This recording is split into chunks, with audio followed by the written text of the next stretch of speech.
Welcome to the Hotel Buy, brought to you by Beechwood Real Estate Advisors. Explore the world of Canadian hotel investment with us. Learn about success strategies, discover how to overcome challenges, and hear from industry experts. Whether you're a seasoned investor or a curious listener, the Hotel Buy is your ultimate guide to the latest trends, strategies, and stories shaping the landscape of hotel investments. Now let's start the conversation. Hello, I'm Sylvia. And I'm Jennifer. Welcome to the Hotel Buy. We're really excited to have our guest on today. Minaz Rahemtulla is the Executive Chair and Managing Director of LHM Canada.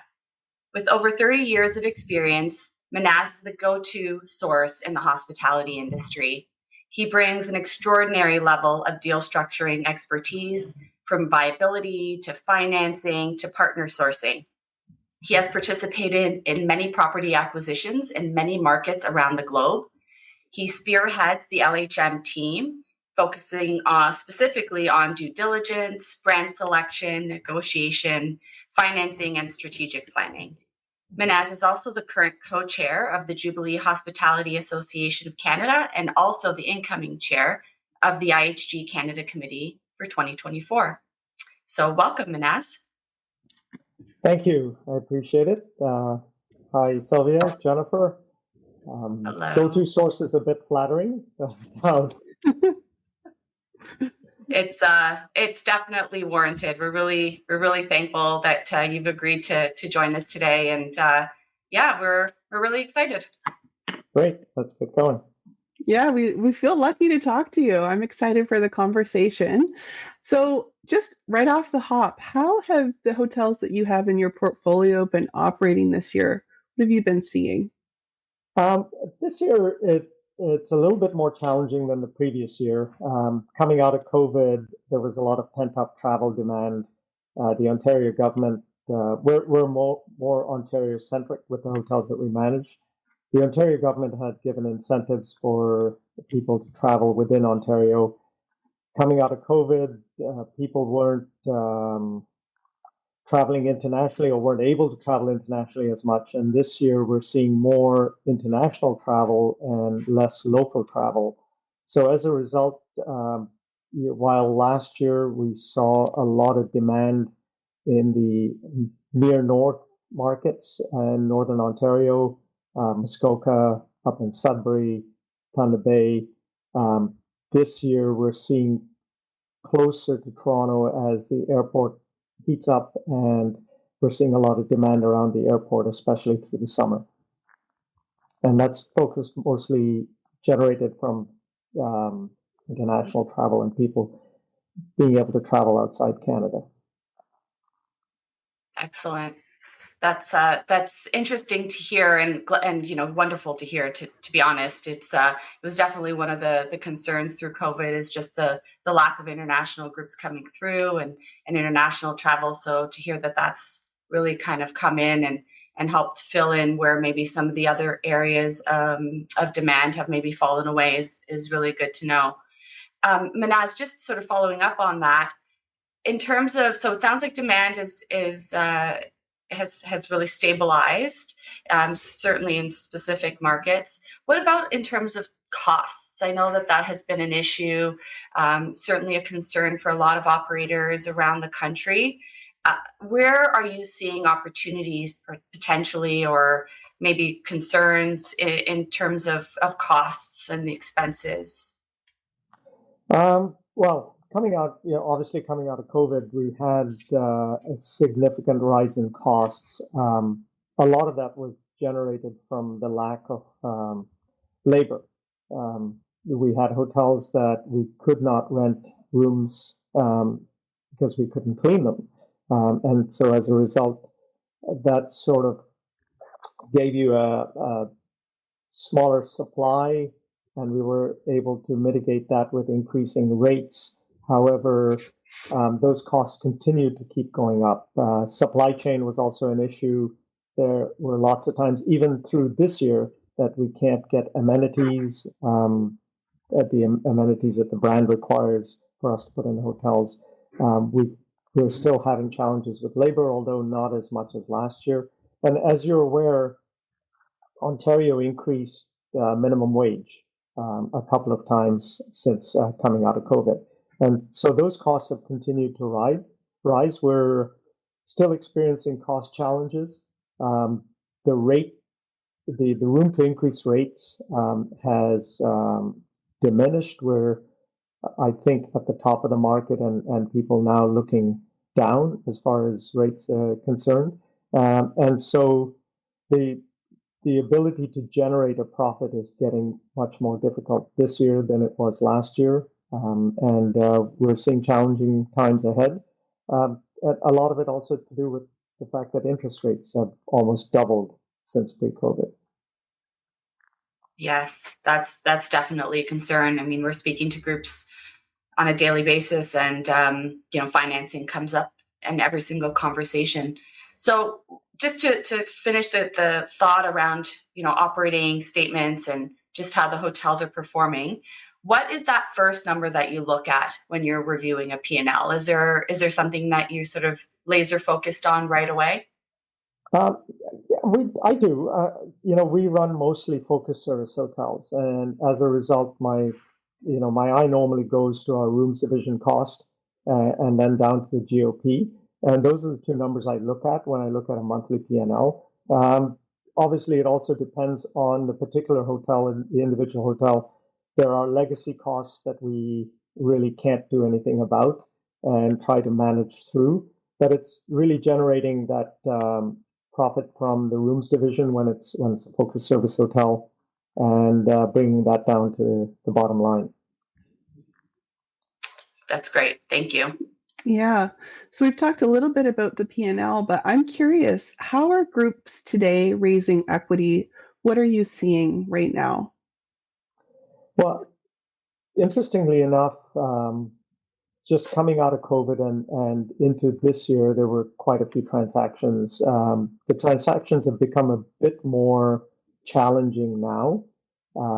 We sold a hotel just coming out of COVID and had to carry the full financing load on that. Partly because valuations were difficult to forecast. Banks still had not gotten to where they were comfortable with the loan to value. Owners obviously wanted the highest price possible, and trying to reconcile those three approaches was very difficult.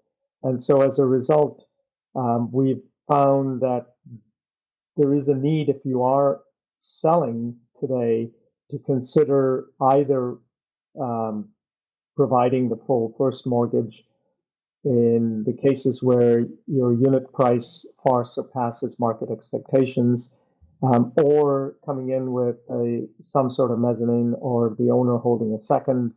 And then the balance of the capital generally is owner-provided funds. We're finding, a lot of limited partnerships, general partnership with limited partners on there, and structures like that currently in the market. Yeah, it's really helpful. Super helpful, actually. It leads into my next question. So, do you think investor expectations have changed over the last year just because of all of these changes with lending, loan to value ratio changes, and what have you? At least at the moment, the investor expectations are that we should be able to make some money running these, Yes. these assets. When if you look at, and I speak from a view of my projects, we've had three. We're currently under construction with one more, but we've had three construction projects that transcended through COVID. All of those were underwritten with interest rate expectations around 4%. And all of those are now running with actual interest rate for our loans at between 7 and 8%. And so as a result, the expectation we had going into these projects is markedly different than it is now. So currently, we're certainly focused that if we can keep our head above water and provide just the ability to meet debt service covenant, that's a win in this market. Looking forward, and traditionally, most hotel investors look at least generating a 10% return on their money. Yeah, absolutely. That is an enormous difference from the underwriting stage to the change in lending environment. So I appreciate the Especially when you answer. have no control. Mhm. So Minaz, just following up on that, would you say then investors are looking at a longer term horizon? So if things have changed, expectations are, they still want a return on their money. Are they willing to sort of hold it for a little longer in order to see that return, or is it, lick your wounds and move on to the next? Well, so interesting enough, there is a little bit of that lick your wounds and move on to the rest. But for the most part, I think the investor coming into Canada, the profile has changed somewhat from 5 years ago or more. We see a lot more Asian investors in the market. And traditionally, the Asian investors are used to a longer time horizon, coming from countries that real returns were a lot lower than they are here, or the expectation of a real return, and the ability and the familiarity to hold assets for a longer term is much more prevalent with the Asian investor than it is with the investors that we had in Canada prior to sort of the 2015 range. So as a result, you are seeing a lot of patience in the market. I'm hearing some deals that are going to happen in towards the end of this year, early next year, at numbers that are still steady, if not surpass numbers in 2022 and 2023. So there's obviously demand. I think people are more willing to be patient. However, having said that, the lenders are also requiring the investors to make sure that they have professional management, that they have backing from the brand, that the brand selection is one of the mainstream brands before they actually look at lending money if you aren't in the range of more than 40% down. So it's important to have the whole package when you go to the lender. Otherwise, it makes it very difficult to underwrite and finance the acquisition. That's a really, really important point, and I think viewers and listeners will appreciate that sort of piece of advice. Having the management team, having a brand, that's all still paramount to getting these deals across the finish line. So that's it, and thank you for the whole piece about just sort of the profile of investors sort of changing in more recent years.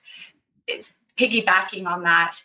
In some of the deals that you've experienced or that you're part of, maybe more recently, are you seeing the structuring of those like how are they structuring these deals? Is it singular entities or groups? Is it GPLP? Are you seeing a variety? Just curious on what you're seeing out there.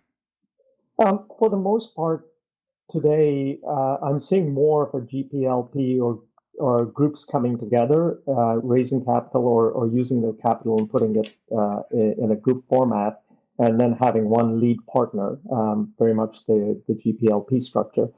And a lot of that's born from the fact that asset prices are still steady and high, and debt is still conservative, sitting at close to 60% loan to value. If you are an existing player in the market, you may be able to push that to 65. And so looking at asset prices when you're considering focused service hotels priced at north of 230 to 250,000 a unit, that gap is significant in terms of the actual equity that you have to put into to close the deal. And as a result, you're seeing a lot of groups coming together and putting their resources together in order to be able to complete the acquisition.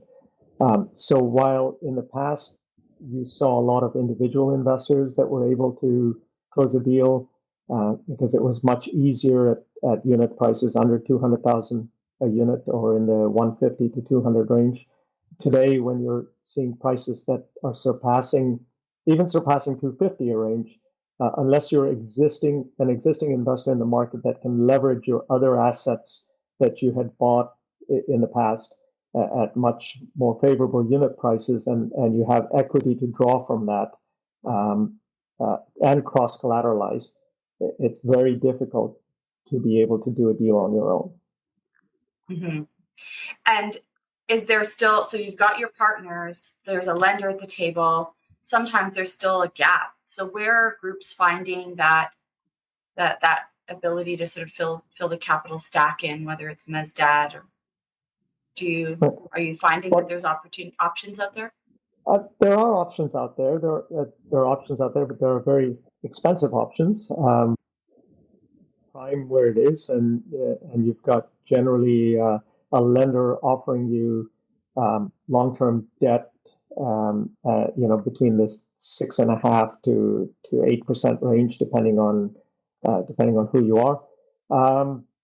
The mezzanine type financing generally is north of 9.5%, and there are a lot of hotel investors that were fortunate and sold their assets in the last 2 or 3 years that are willing to provide short-term financing on a mezz basis. They have a lot of cash sitting on the sidelines, waiting for, waiting for prices to drop.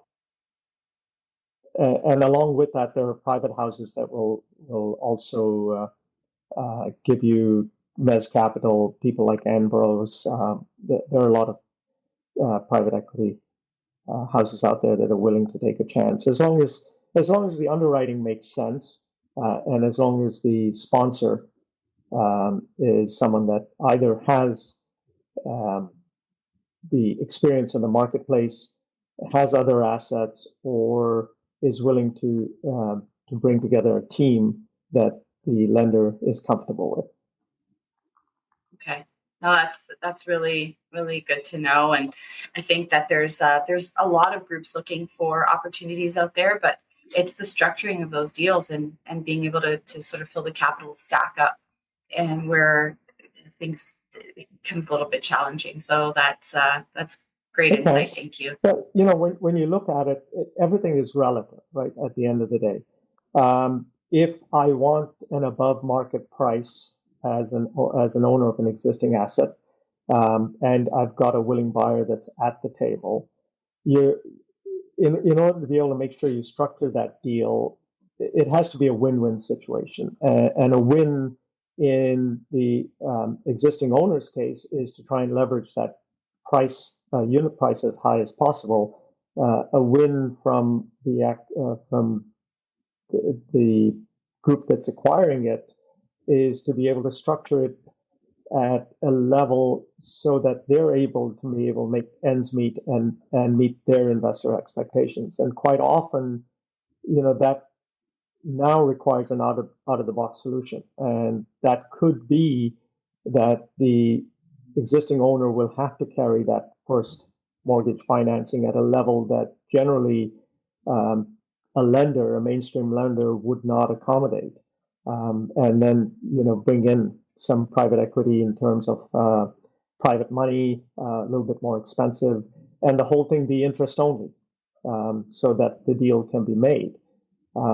There are not a lot like that, but it just all depends on the price that you're asking for and how you want to structure the deal. Yeah. Minaz, you're hired. You're the you're the new team member at Beechwood. You're doing our job for us. You've got people on your side. You've talked about a lot of creative solutions, so you've given me a lot to think about and take away. Thank you for sharing all of those insights. It's great. I'm curious, what projects are you working on right now that you're the most excited about? Well, I've had 4 years of total stress from 2020. It's going on to almost the fourth year, 3 years through COVID. So I don't know if I actually want to see another shovel at this point in time. It's been a difficult ride. However, we are completing the Staybridge Suites at Toronto Airport on behalf of an owner that has an existing Holiday Inn at the site.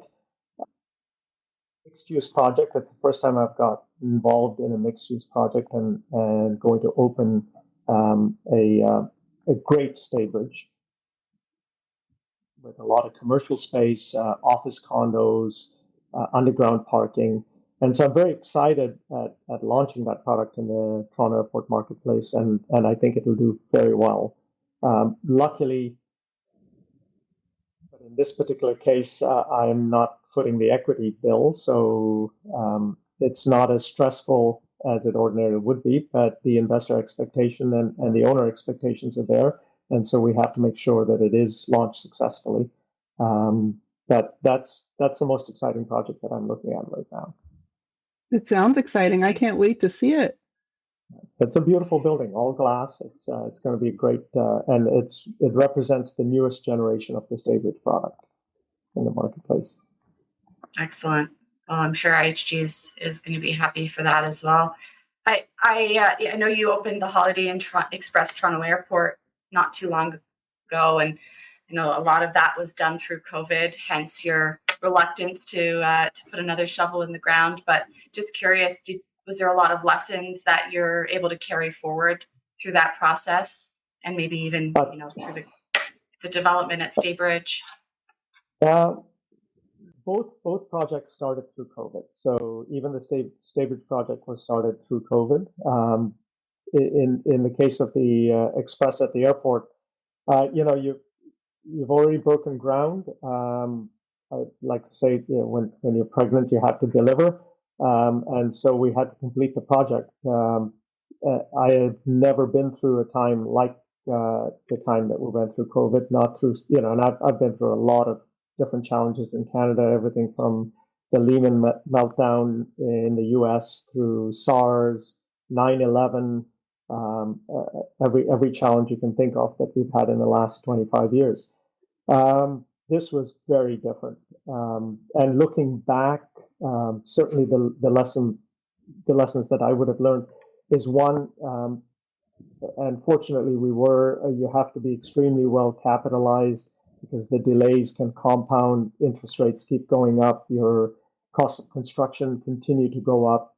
And as you're aware, when you're doing a construction project, the lender is extremely reluctant to give you any money until you're able to put in the equity piece on every draw, no matter what the increase is. And since through this period, valuations were very mushy,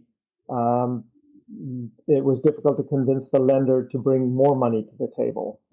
And as a result, that equity piece continued to go up. And therefore, being extremely well capitalized is critical.